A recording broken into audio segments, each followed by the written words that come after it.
Hello guys, কেমন আছেন? আশা করি সবাই ভালো আছেন। তো আজকে জমিতে যাচ্ছি, আমাদের ধান লাগানো সেই জমিতে দেখতে যাব। আমি আমার ছোট ভাই আছে সাথে।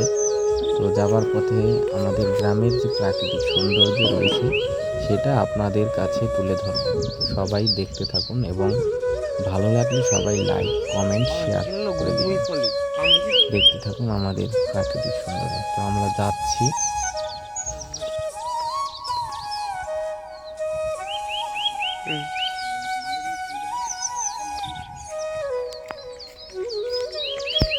তো এখন হচ্ছে মাঘ মাসের শেষ।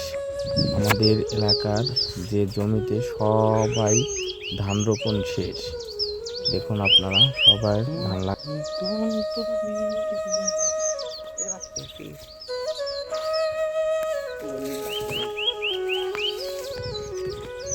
আমাদের এলাকার এখন প্রায় জমিতে কলই এবং সরিষা রয়েছে।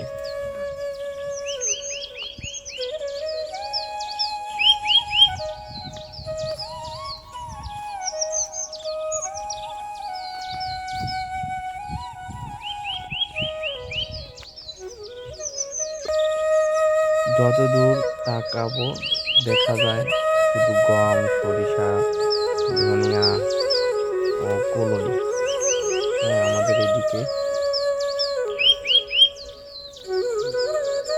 আর গ্রামীণ পরিবেশে বলে বোঝানো যাবে না, যারা গ্রামে থাকে শুধু তারাই জানে যে এই রবি শস্যর মধ্যে দিয়ে হাঁটতে যে কত মজা। আমি ও আমার ভাই, ছোট ভাই, সে যাচ্ছে এবং আনন্দ করতেছি। ও ফুল ছিঁড়তেছে।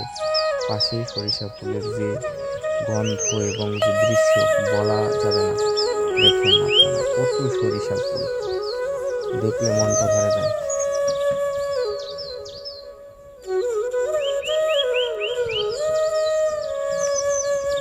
আর সবচেয়ে ভালো লাগে এই কলই ফুলগুলো, দেখতে যে এত সুন্দর বলার বাইরে। তো আমরা চলে এসেছি আমাদের জমিতে। এটা হচ্ছে আমাদের জমি। কিছুদিন আগে আমাদের জমিতে ধান লাগানো হয়েছে। তো আজ দেখতে আসলাম কেমন কি হয়েছে।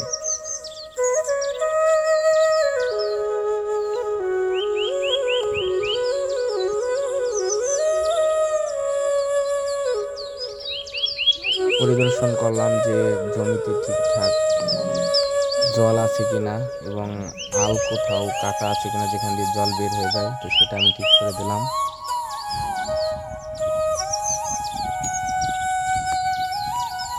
তো আজ এই পর্যন্তই। আমি যতটুকু পারলাম আপনাদের কাছে আমাদের গ্রামের বৈচিত্র্য তুলে ধরার চেষ্টা করেছি। তো সবাই ভালো থাকবেন, সুস্থ থাকবেন এবং